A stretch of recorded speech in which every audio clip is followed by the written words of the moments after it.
Hello, everybody, and welcome to My Village Podcast. You weren't ready. You thought you were going to start it, but I stole it from you.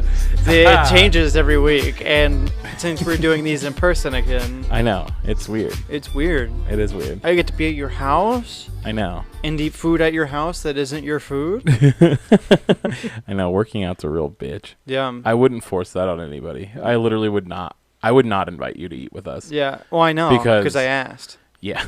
I was like, you don't want it. I'm telling you right now, you don't want it. It's undersalted. It's underseasoned. Right. I don't know why they think seasoning is so bad. Like, we add our own seasoning, obviously. Like, we put garlic powder and onion powder and, like, all that into our food. With an extent to it, Yeah. but you still do a little bit so you're not miserably dying. Like, manage, like, the sodium. Like, so we don't put, like, garlic salt. We'll put garlic powder. Oh, okay. Yeah. But it's still really bland. It's so gross. And I don't know if I think it's gross because we've been eating, like, the same meals for the past 4 weeks. Right. Every day. That's true. Because it's the same meal plan. Yeah, every Monday is this And honey garlic chicken or honey chili chicken or something. And you're like, what, halfway through? No. P90X is like, it's like 3 months. Third way through. Yeah. That's rough, fun. bud. Yeah. Sucks working out. It does, but it's fun. It gives me something to do every day. As I drink my not sponsored Wendy's drink. You're not Frosty. My not Frosty that I ordered. But yeah. Iced coffee, not bad either. Yeah. But, you know. Looks good. Sponsor us. It looks like mostly milk. Yeah. Sponsor us.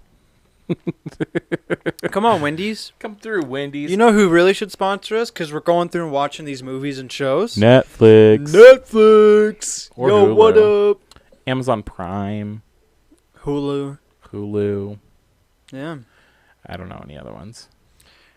Disney Plus. HBO Max. I would watch some HBO shows and review them for them. Oh, yeah. Are you kidding? Because they have... I feel like HBO has more money than Netflix.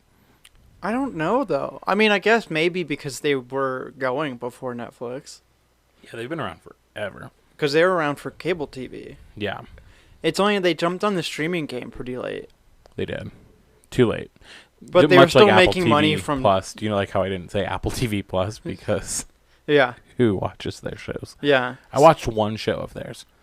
And it was really good. Yeah. It was called Defending Jacob. Everybody go watch it. It was phenomenal. Look at him stare directly into the camera. Into the camera. Yeah. It has America's Ass as like the main character, as like the main actor. Chris Evans? Yeah. America's Ass. That's what it was. He was referred to from, I think it was Ant-Man, wasn't it? They called him America's Ass. He's like, that's America's Ass. Something like that. In like the last Avengers I don't think movie. it was Ant-Man, but it was, they went back in time. Yeah. And he had to fight himself, and he was like, damn, that is a good ass. Yeah. Yeah. That man was fine. Still is. Yeah. Still is. I don't know if I like his acting. Seeing him in like other roles like other than Captain else? America. Yeah. Yeah. I think you should just stay Captain America for the rest of your career. It's not like Marvel doesn't pay you $1 million. True. I think he's over it though. I think all of them are. Yeah. I think that's why they're starting to write him off. Robert Downey Jr. And also the fact that they want to have women and more people of color as lead actors, which is totally on board, but don't make them look like idiots. No. They're still really smart. I am on board with having Lady Thor played by Natalie Portman. I'm so excited. Yeah. So excited. But my thing is, and they might have already told us this or whatever. Yeah. But like, is she playing her character in the Thor universe? Because she was in the Thor's franchise. I have no idea. I feel like she would have to. It's not. It's the same actress. Unless it's a twin. Maybe. I don't know. You know what I mean? Like something to just get around that like narrative. Yeah. I hope so. I hope that like Thor decides that he wants to settle down and then she like becomes Lady Thor. Right? That would be so fantastic. But the show that we ended up watching this week. Sorry, audience. I just slammed the mic. Is I believe it's a Netflix original called The Haunting of Hill House, which was adapted from a novel by the same title. So not by a different title. No. Well, you know how they like sometimes will change like the title. Yeah. I'm fucking with you. I know you're just fucking with me. But The Haunting of Hill House was so cool to watch. They only have one season. It is a limited series. So I'm actually surprised that they're coming out with a second season, because usually when Netflix says limited series, it means you get one. Right. So I think there might have been, we didn't do a ton of research for this because we both were pretty busy this week, but there might have been some like social media presence where people like, please bring this back. Well, I know when the show came out, everybody was talking about it. Right. Everybody loved it. They thought it was like the perfect like creepy horror drama show. Right. So I wonder if, well, and then also going back to that it was a novel, I imagine if we did research, we would have been able to find this out. I feel like maybe that first season covered the book, so now they're writing off book. Mm-hmm. So maybe that's why it took a couple years to get a second season. Right, because now they have to, I mean, it's not like they didn't have writers before, but now they have to actually come up with a storyline that follows what happened in season 1 and doesn't make it a completely like new show. Absolutely. Right? Because isn't it like what is it? American House of what's that one horror movie that everyone always talks about where it's like different stories every time? I'm so disappointed in you. This is the show that you were referencing is by far my most favorite show of all time. Which is why you know the name and I don't. American Horror Story. See, I was going to say American Horror House, so I was close, but I was wrong. Yeah. But doesn't that one like change like season by season like what the storyline is? Yes. See, and I think to that point, what I'm trying to make is like they want to keep the same storyline going through, but if they've gone through everything in the book, I don't know if there's a second book or not. Probably not. Yeah, I don't imagine there would be. Which is probably why it took them 2 years. Yeah. And then they have to like film it and do this other stuff. Yeah. No, I'm with you. And depending on where they're at in the process, because pre-COVID, post-COVID. Very true. It was announced back in January that the second season was coming out, and they said it was. People are saying October, but it might come out sooner. We don't have a release date yet, which tells me that COVID-19 might have delayed the. It definitely could have. Yeah. Because if they only announced it in January, they might have done... What they probably did was do some filming beforehand. Mm-hmm. Right? And then once they got enough footage, say like, hey, it's coming out. Mm-hmm. Get enough people on board, things like that. Whole 9 yards. I don't think we have a trailer yet, though, for the second season. They probably didn't... They probably just announced it at a press conference, and then... Right. They were probably developing it, and then mayhem ensued. Yeah, could be a whole different. Yeah, could be a whole story behind that. I'm sure. Yeah, absolutely. Netflix, hit us up with the rep so we can figure out what's going on with this. One thing that I definitely noticed off the bat, that first episode didn't have that like stereotypical, like really overly cheesy acting in it. Yeah, which was like mind blowing to me. I felt like we were in the middle of the season. When we watched the first episode. Definitely. For those who are tuning in for the first time, so what we do is we watch only the first episode of a season and the last episode. Yes. And from there, we make the decision on whether we would either recommend the series to people or not. Yeah. Decide whether or not, hey, is this worth watching? Is it not? Has it piqued our interest? Yeah. And we do that for shows, and then for movies, we'll give them a watch, let you know. Yeah. Kind of what the dealio is there. So obviously, from this point on, spoilers. If you have not seen the series, we will be talking about that first episode and that last episode. Yes. So one thing that was really cool, a lot of familiar faces in this cast. I kept like throwing them at you, and you're like, "Whoa, okay, cool." Yeah. We have Victoria Pedretti, who plays what's her name? Nellie. Nellie. Yeah. I guess her actual name is Eleanor Crane, but they just call her Nellie or Nell. Mm-hmm. She is played. So Victoria is actually the character named Love in the show You on Netflix, which Andy and I loved. Yeah, You is a fantastic show. Yes, altogether. We also had I don't know how to say the last name. Carla Cugino.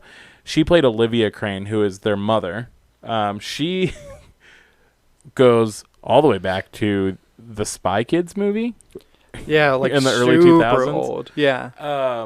And what was crazy is she looked nothing like her character in Spy Kids, and like she spoke and like turned her head, and I was like, "That's the mom from Spy Kids." Yeah, completely. Totally got it. And then, last but not least, the most familiar face to me was Elizabeth Reeser, who plays Esme Cullen in the Twilight franchise. Right. I was fucking lit. And I've seen her in another show, and I can't remember what it is because she's been in a lot. She's been in a lot, for sure. Well, I don't know about like a lot, but she's been in enough where she's very recognizable at this point. Absolutely. Because honestly, what sticks out to me is I always remember her because she's got a big forehead. Yes, she does. It's her voice for me that always like that. Okay. Always reminds me of Esme. She doesn't have very many lines in Twilight, so I didn't watch Twilight either. Oh, I watched Twilight. I don't know if I want to admit that, but I will. I watch the Twilight series probably once a month. Oh, wow. I love those movies. No kidding. They are so horribly teen fiction fantasy nonsense. Well, it was a teen fiction book. Well, and I read all the books. Well, okay. I read half the last book, and then I didn't finish it because I didn't want the series to end, so I stopped reading. Oh, wow. Sounds familiar. Kingdom Hearts. Yeah. Yeah. It's a common theme in my life. Yeah, no kidding. I don't want things to end, so I'm like, Yeah, get to the end and don't finish it. Yeah, no. Yeah. I got halfway through. Well, and coincidentally, so they broke the last book into 2 movies. I'm getting extremely off topic. I apologize. Completely. We're talking about Twilight now, audience. So where I stopped reading in the first book, in the last book, was the first movie. Perfectly. Interesting. Perfectly. And then I just never went back because it is I think it is like a part 1, part 2 situation in the book, if I remember correctly. Okay. Like there's a definition, like you've made it halfway through the series or the book. So I took a break and then I went to go see the movie and I was like, oh, that's right where I ended. I got a year to watch. No, I didn't finish the book. Yeah, of course. Shocker. But yeah, so back to The Haunting of Hill House. Good acting. Really good acting. And I realized that they didn't call it a pilot, which means Netflix. Yeah. And I mean, it's very Netflix of them to do, right? Mm-hmm. It's they come up with a series. They're going to do the entire series. Oh, yeah. No matter what, because they got it approved by, obviously, the rest of Netflix. They don't have to answer to anybody. Right. They answer to themselves. Yeah. They just make the content and then they release it. Right, and then they go from there and decide, did the audience like it? Did they not like it? Mm-hmm. What's the next series that we can do, either in the similar mindset, or if they didn't like it, let's try something else. Yeah. Right, because they're Netflix. They have $1 gajillion. Yeah, absolutely. They can pretty much do what they want. So what was really cool was that it's like a drawn-out horror movie. Mm-hmm. With just a shit ton of ghosts in this house. They're terrifying children. Right off the bat, we get introduced to the bent neck lady. Mm-hmm. Fucking creepy as fuck. Who only seemed to be interested in Nellie. Yes. Which was interesting. No matter if she and really it was if she's alone or if the others were asleep. Because even when she was...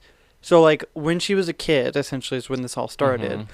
she would share a room with Luke, who was one of the brothers. Yeah. And even so, she wouldn't appear until Luke was asleep. Yep.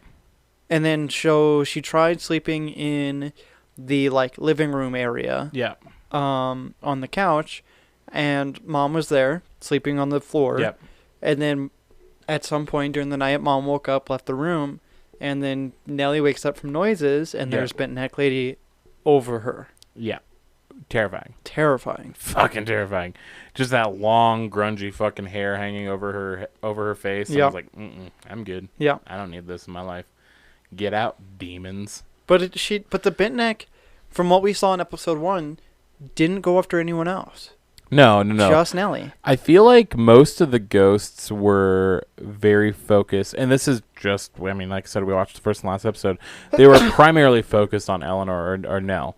Yeah. They didn't seem to, because even their brother, Stevie, or Steven, as his adult character is named, he constantly is reminding the audience that he's never seen a ghost. He's never seen anything supernatural. Yes. So that's definitely a theme. Something's haunting Nell, essentially. Right. They want, well, and I'm almost wondering, so I'm not going to give too much of the last episode away, but there was that death of a child in the last episode, and I'm almost wondering if the ghosts have a fixation for like female children. Right. And it's very interesting, honestly. And like, I don't know. Episode 1 was crazy, right? Because the way that it seemed to do this show in the first and last episode is they kept going back and forth between present day and when they were kids living in the house. Yes. And like trying to keep track of all that. It was a lot. It was so much. That first episode, get through it, folks, because it's really good. It's good, just confusing. But because they're constantly time hopping, essentially, you have to keep track of 2 pretty elaborate storylines. Yeah. To figure out what's going on. Going over my notes that I wrote during the show. Yeah. One of the things that was interesting was the dad explaining dreams to Nell when she was younger. He said that dreams are like water. Sometimes they spill over. The big dreams spill over. Right. And so he said the Bent Neck Lady is just like a little bit of spilled water. Right. Kind of like in different terms, something that you see as you're waking up because it's still on your mind. Yeah. Right? Yeah. That's kind of like how he placed it. So then that episode was broken up into, so right in the beginning it says Hill House then and Hill House now. Yeah. And that's how it differentiated between the 2 storylines. So for Hill House now, there's note that Hill House is one of the most haunted houses in America. Yeah. So that was kind of just some foreshadowing there to everything that's going to be happening in the series. And then Stevie, or Steven, as his adult self is called, is a published author. And he wrote all about Hill House and ghosts, like all the experiences that they had there as a family. And other ghost stories as well. It showed off that he wrote probably 5 to 7 books. But the first one was about the house. Yeah, that was like what launched his career, essentially. Yes. And the siblings did not like it. No. They were very upset that he was opening those doors, because up until that point, we kind of get this glimpse that, well, the dad grabs all the children and puts them in the car at 3 o'clock in the morning one night and drives off, and they're screaming, "What about mom? What about mom?" And he goes, "Your mother's gone. That's not your mother." And then we kind of don't really learn much more than that. Right. And then we later learn that the mother supposedly committed suicide in the house. And people think that the dad had something to do with it. The tabloids, essentially, thought that the dad had something to do with it. But there was just, he claims that the house was haunted. People think that he's crazy. Which, I mean, yeah. Yeah. you hear somebody saying that this, like, no, like, ghosts killed my wife, and you're like, this person's a little wacky. Yep. Like, which drugs are you taking, bud? Right. And how can I get some? But right off the fucking bat, in Hill House now, Nell is frantically trying to get a hold of her family, which I get it. She's having, like, she is the character that you can tell has had several psychotic breaks throughout her entire adult life. I mean, growing up with a bent neck hanging over you, absolutely, hanging around you, it's understandable, but it does seem like someone that would typically cry out for help. Yeah. More than she would need to. Absolutely. Or more than the average person would think. Mm-hmm. Right? And it turned into this whole thing where we kind of find out about where people are. Like, Luke was mentioned either in rehab or needing cash, which suggests, like, heavy drug use. Yeah. There's Shirley, who is one of the sisters. Yep, she's a undertaker. Yeah. So... I don't know what else to call her. Yeah.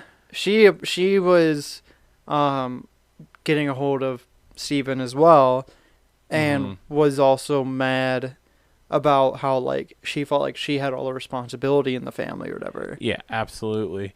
But so we see Nell immediately tries to call Steven. Yeah. Steven obviously is, I guess, he's very disconnected from the family, and that's very obvious and just from the beginning. Yeah. He ignores her call, moves on with whatever he's doing in his day, and then she tries to call Shirley. And Shirley was actually with clients at the time. Because she runs a funeral home. Yeah. And so she declined the call. And we hear Nell's voicemail, and she's like, I'm concerned about Luke. I'm really worried. Please just call me back. She's very frantic, and she's very, like, she's all over the place, right? Yeah. So I'm over here, and I'm like, somebody needs to listen to this. Somebody needs to listen to this girl. Yeah. For real. Like, pick up your phone. It's like something's wrong.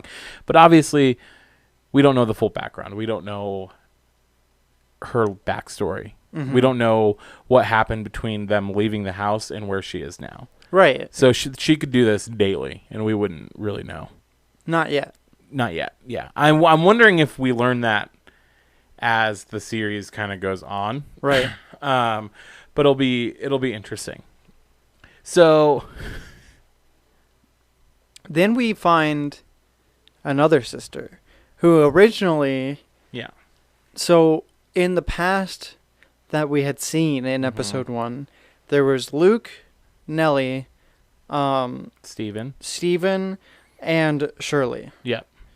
And that was all that we knew. But then as they were leaving, there was a fifth kid, another sister in the car, who we later find out is Theodora Crane. Let's be honest. She's a lesbian.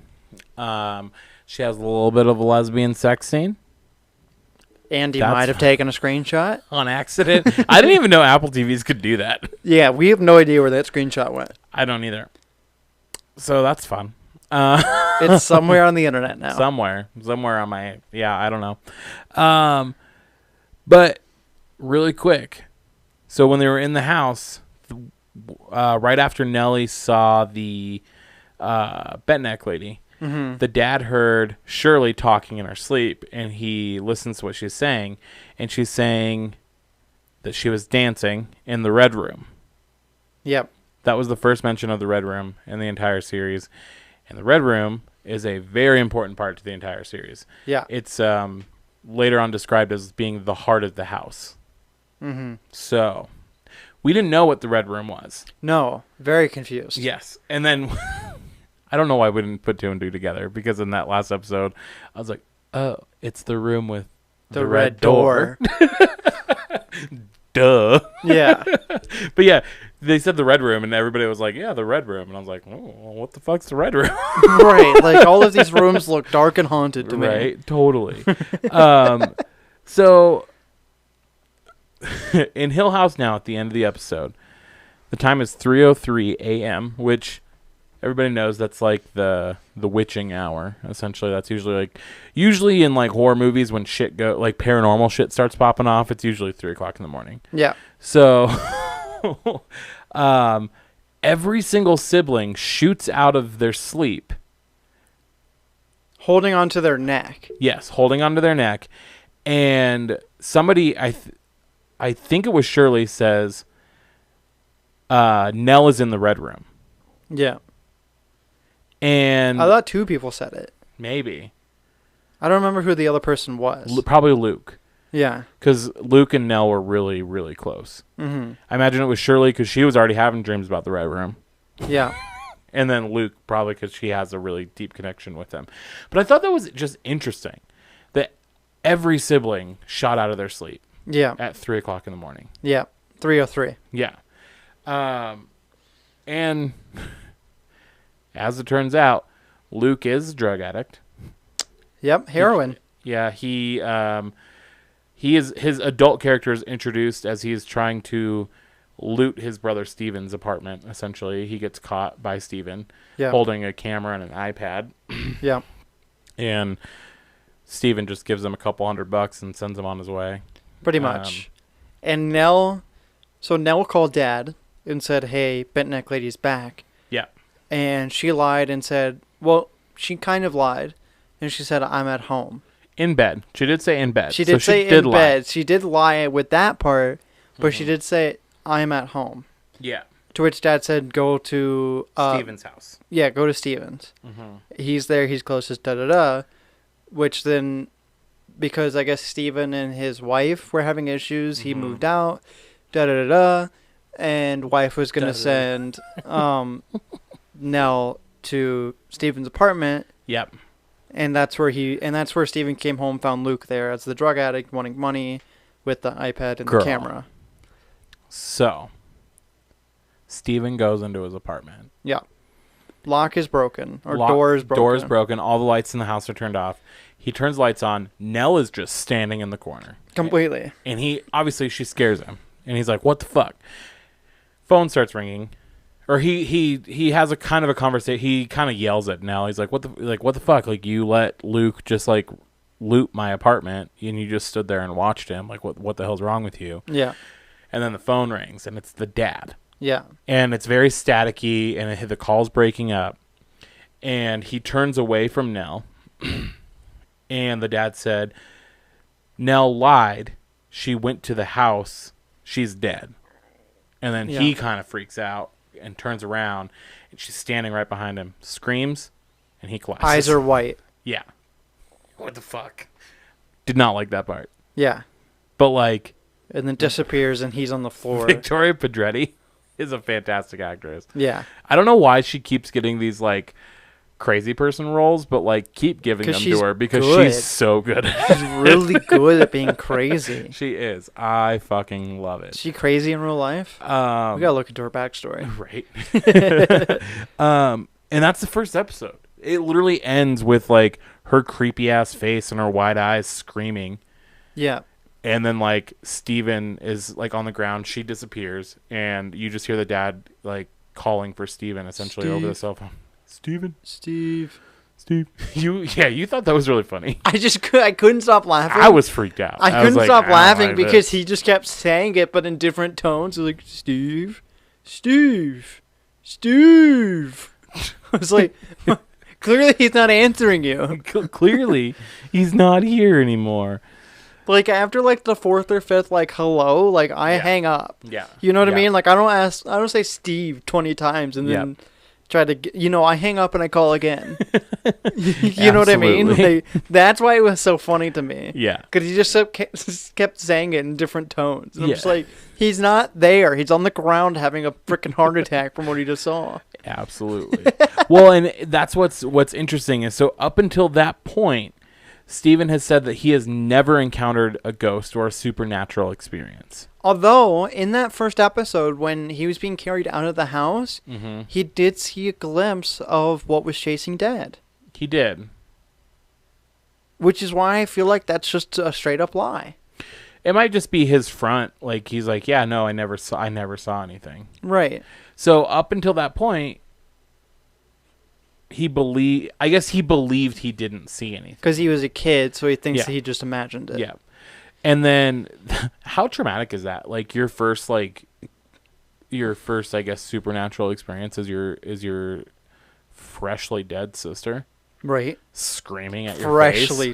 Freshly dead. We just found out that bitch died. She was fucking ballroom dancing with ghosts all over that fucking house. What the fuck was that scene? I have no idea. So crazy. Okay. Spoiler. Yes. Episode 10, last episode of the series. Yes. If you don't want to hear anything more and go watch the series, go watch it. Yeah. But we are going to talk about episode 10. This is the last of it. Yeah. And spoilers. So, the scene, I guess so to start, it's like the contents of the Red Room are exposed in this episode. We finally figure out what the Red Room is. Yes. And I feel really dumb the entire time because it opens up with the same scene, we had just seen in the first episode. And I was like, this fucking... I thought you had accidentally started playing from the middle of the... I did too. I was like, does he know? I was letting it play out because I was like, maybe like it's not. No. So I knew that I hit episode 10. So like I was just sitting there and I was like, is Netflix bugging you out? Right. Like, that's why I was very confused as well. But so we saw the scene that opens up episode 10, which is essentially it's Shirley and Nell trying to get into a room with a red door. Yes. That is, I guess, permanently locked. Right, even with the master key. Yeah. So in that first episode, when they were trying to get in, and that when they walked away, you could see feet. Yeah, like feet shadow. At the foot of the door. Yeah. And they turned and walked away. Yeah. And you were like, what the fuck? Right. So, episode 10. It shows what was in that room when they were trying to get in. Yeah. And lo and behold, it was... Theodora. Mm-hmm. Yeah. And she thought Luke was just trying to play a prank on her. So she yells back, but the girls couldn't hear her. Right. And she couldn't hear the girls. Mm-hmm. So I'm wondering, when you enter that room, are you put in not like a vegetative state, but like, are you put into like a trance? I would think so, right? Yeah. Because later on the episode, yeah, Nell is explaining this was Luke's treehouse. Yeah. We've all experienced this room at some point in our lives. Yeah, and it was something different for each of them. It was Mom's reading room. It was Luke's treehouse. It was Shirley's family room. Like they had like this whole list of a dance studio for Theodora. Mm-hmm. Yeah, strange. It's like really the room takes on different personalities based on who's in there. But yeah. That's what's strange, and I really want to watch this show just so I can get more back knowledge, I guess. Yeah. On what's going on, because that was really cool. Mm-hmm. Cool. It was neat, bro. It was super neat. So, Steven and the father kind of charge into the house. And it's at night. Yeah. And they're in their adult forms. Of course it is. Yeah. At night. Of course. When else would you go into a haunted house? Why not? Why go during the day? Yeah. When it's not haunted. Well, you already know Nell's dead. Why would you go during that? Why would you go at night? You don't need to recover the body right now. They knew Nell was dead 10 episodes ago. True. How much time has passed? Well, I'm assuming the next episode was open casket, so I'm assuming they have a funeral for little Nell now. That's what I'm saying. I don't know. So why go back at night? So the other thing is they said, "Do you smell that? It's gasoline," and they were looking for Luke. So I'm assuming what happened was Luke said, "I'm going to burn this fucker down." Yeah. And then the dad doesn't want that to happen. Yeah. For reasons that were explained towards the end of the episode. So they go in right away. There's this like really fucking creepy ass like 10-foot tall ghost with like a cane. Not even 10. I think more like 12. Yeah. 12 foot tall. And very, very weird. It reminded me very much of the Slender Man. Uh-huh. And I didn't like that. I thought you were going to say the kid from Willy Wonka that had to get stretched out. No. It reminded me of the Slender Man. I didn't like it one bit when he was on the screen. I was like, take it away. Take it away, Jesus. And they were waiting in like the main like area where the stairs are. He's walking up behind him. Yeah. And then he tries to like look at Steven, and the dad's like, look at me, don't look that way. Yeah, don't look at the dude. Don't look at the ghost. Don't look at him. Don't look him in the eye. Yeah. So then they get to the red room. Dad's trying to like open it, and he's like, won't open, never open, blah, blah, blah, blah, blah. Yeah, like took off the hinges, everything. This door won't open. Yeah. And then like something happens. Well, it opens for Steven. It opens for Steven. He sees Luke on the ground. ODing, but reaching out. Yeah. So like he was awake. So Steven's like, Dad, wait. And he like goes into the room, and then the dad's like, don't go in there. And then like the door slams. Yeah. So, Dad's on the outside. Yeah. Steven and Luke are on the inside. So it now flashes forward, or what we think is forward, to Steven in his house trying to write a book. With his wife. Who they were estranged. Who were estranged in episode 1. Yeah. Now apparently are together, having a baby. Yeah. He's working on a sequel to the first book that he wrote about the house. Yep. Fucking wild. So he's writing. He's literally like writing as much as he can because he wants to get the story out. He wants to like retell it fresh, right? Like he wants to get the story written down so that he doesn't forget anything. Yeah. And that's like kind of his way of processing like the events that occurred, right? Yeah. So then he goes through a freaking revelation because his wife is talking to him and going, what happened in the red room? And she said, what happened next is Luke died. Yeah. And he's like, I can't say that. And she goes, well, you need to face it sooner or later. When you write it, it becomes true. Yeah. So she's over here essentially telling him that Luke died, and he's like, no, I can't say that because I don't remember what happened in the room. And then the wife gets a little sinister and a little crazy. Yeah. And starts like berating him completely and like telling him that like he's an eater and like he consumes people's lives and shits them out onto paper. Yeah. And like all this, I was like, well, damn. Yeah, like she went batshit crazy on him. Yeah. And come to find out, it wasn't the wife at all. He was still stuck in the red room. Yeah. Well, don't remember her pregnant baby was growing to the size of like an enormous amount and then exploded. Yeah. And then like the mom like rotted, or like his wife like rotted. Yeah. It was weird. It was a really weird scene. Yeah. So then Nell comes out and she kind of like taps him on the head. Yeah. Like kind of like where your third eye is. She like taps him and he wakes up and he's in the red room. Yes.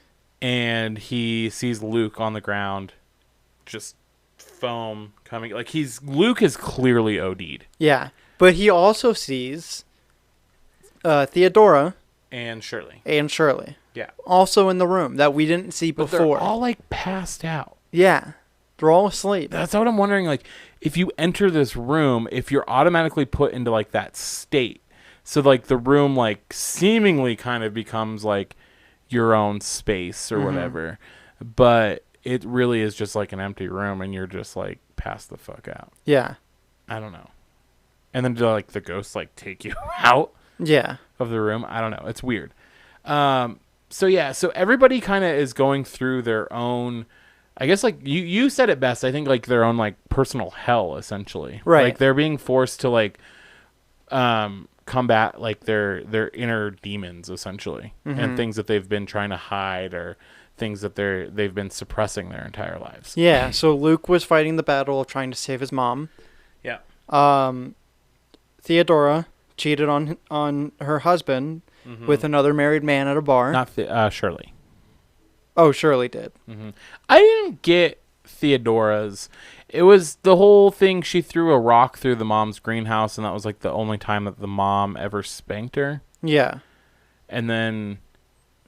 Well, so we saw the scene originally because that was the lesbian scene. Yeah. And she put on the gloves, and the other, her woman or whatever that she had picked up goes, "What's that for?" She goes, "I'm a germaphobe." Yeah. But then when we go back to that scene, it's that same scene with that same woman, and she's telling this whole story about she threw a rock through this greenhouse window. Mom spanked her. And then she goes and puts on the glove, and the girl goes, "What's that for?" And she goes, "There was a reason, but I don't remember." Yeah. Weird.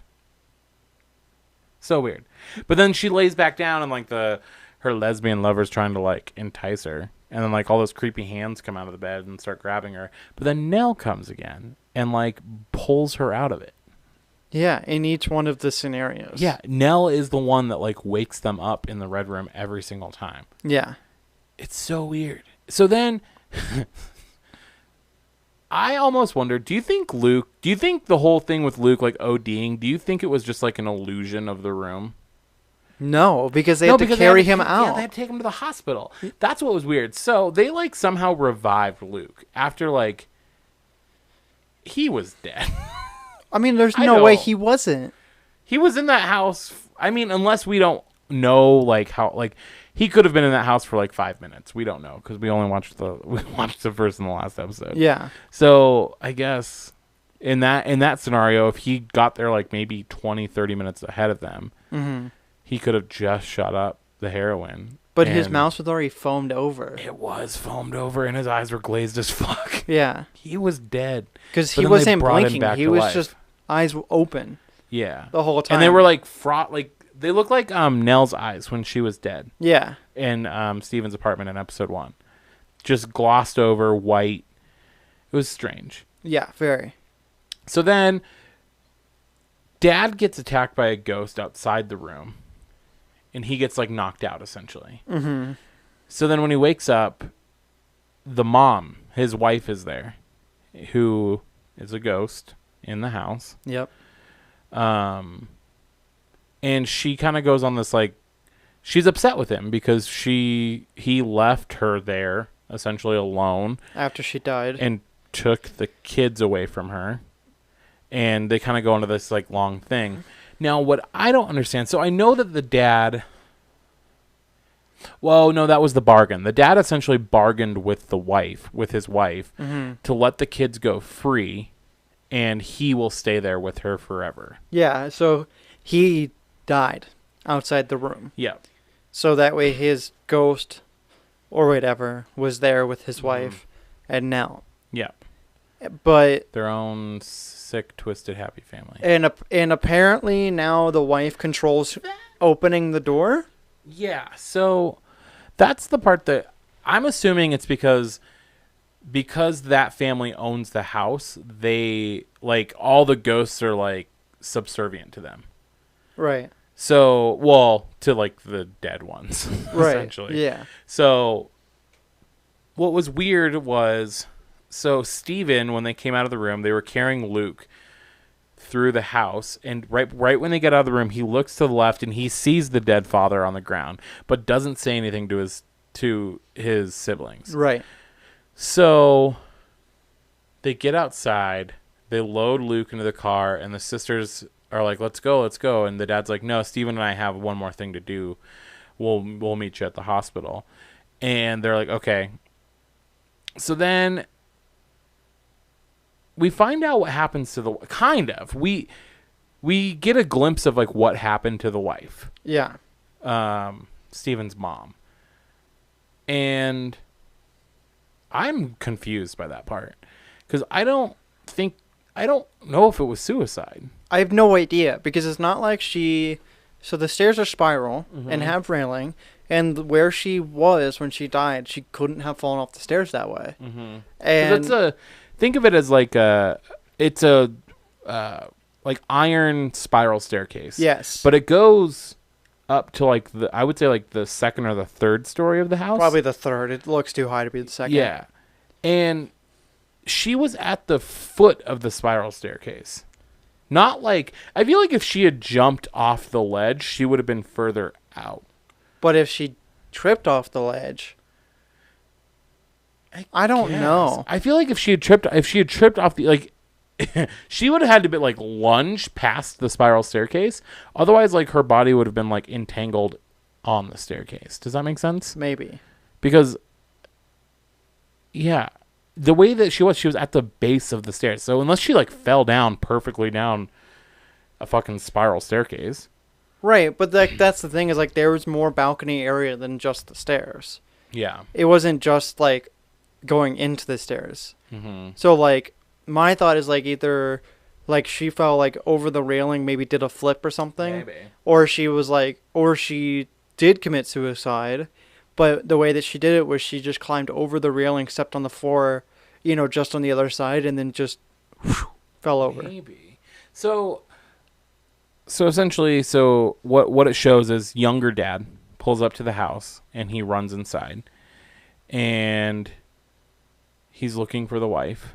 Mm-hmm. He turns on the light. He sees her at the foot of the stairs, starts freaking out. The housekeepers, the Dudleys, yeah, I think so. Yeah, their names were, walk into the room, and they see him holding his dead wife, and they were freaking out. The dad's like, "Why are you here?" Yeah, and it was because their daughter snuck out of the house, and they thought that she would be there. Yeah. So she died in the Red Room. She did die in the Red Room. Okay, so when people die at this house, I feel like this can go unsaid, but when you die at the house, your ghost lives at that house. Yes. Like, you become a ghost. Yeah. And you're trapped in that house. So they're holding their dead daughter, and they hear her out from the hallway calling out to them. So then they go to the ghost, and they ask who did this, and she points to the wife. Right. The wife's body. Yeah. So that means the wife, I guess, killed that little girl. But why? Yeah, and was it direct or indirect? Yeah. Like, was it the wife as the ghost? Or was it the wife before she killed herself? Or died somehow? Yeah. That's the part that's very confusing. Yeah. About this. But Luke is seeing all of this kind of like as a recreation or whatever. Stephen, I'm sorry. No, you're good. There's a lot of siblings. Stephen is seeing all of this as if he was there. Yeah. It's replaying out for him. Yeah. So then the dad's giving him this, like, really long monologue about, like, how this house now belongs to you. Oh, there was a pact. So the young dad tells the Dudleys that he's going to burn this house down. Well, the Dudleys don't want that because essentially, as long as the house is still there, they can still have their daughter, technically. Yeah, in a sense. In a sense, because she's a ghost there now. So they tell him that if he keeps the house, they won't tell anybody that his wife killed their daughter. Right. And they said, she's had a very sheltered life. We've kept her indoors most of her life to keep her safe from the world, so nobody would even know to mourn her. Right. It's just us. So cool. Like, yeah, you keep the house, we'll keep your secret that your wife is a murderer. Yeah.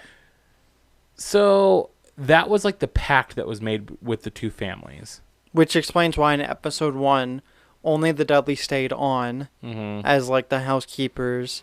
And the house could not be sold. Yep. Oh, and that's what the dad said, too. He said the house, he's like, he doesn't want gardeners or anybody, like servants or anybody working at the house. No staff whatsoever, but the Dudleys will stay on. Yeah. And the guy was like, that makes no sense whatsoever. And he's like, you heard me. That's what I said what I said. Yeah. So, weird. So, essentially, the dad's like, now, like, this house is yours now. You can't get rid of it. You can't sell it. You can't burn it down. You can't, do anything. Like, you just have to preserve it the way it is because that's the pact that we have with this other family. Mm-hmm. So at the very end, it shows the Dudleys fumbling through the door, and the wife as old people, and the wife is dying, and she dies on the floor of the house. and he says like, we made it, we're here, and then like it shows like them as like their younger selves. It shows her as the younger self holding a baby. Yeah. With the baby girl. Yeah. With their daughter. And then it ends. Yeah. Fucking crazy. It was such a good show. I cannot go back. I cannot wait to go back and watch the rest of it. Yeah, it's definitely, based off the 2 episodes, it's definitely 10 out of 10. Yeah. It was so good. Like, yeah. I cannot wait to see how we got to that final episode. Definitely. I have a fun question for you, though. Okay. So, really quick. If you knew that you were dying, and if you had like a location and you knew that you could live forever as a ghost at that location, would you choose to go and die on that property? No. Right? Doesn't that seem weird? No, I wouldn't do it. To like choose that? That seems like hell. Yeah. Because you can't leave. Right. You're like you're stuck there. And I'm stuck with the people that die there. Absolutely. And there was a lot of ghosts. Yeah, like fuck off. Yeah, definitely. Yeah, it was such a good show. Everybody go watch it. It's amazing. 2nd season coming out hopefully later this year. Yeah. Date TBD. Yeah. I don't know. We'll find out post Corona probably. Yeah, right. So. But yeah. So this has been My Village Podcast. Yeah, this has been Eli. And this is Andy. You can follow our podcast stuff, My Village Podcast, Instagram, Twitter, Facebook, and on YouTube. Don't forget to hit the subscribe button. Yep. And also listen to our podcast on wherever you listen to podcasts. Wherever you listen to podcasts and YouTube, obviously, if you're watching the video. Hello. Hello.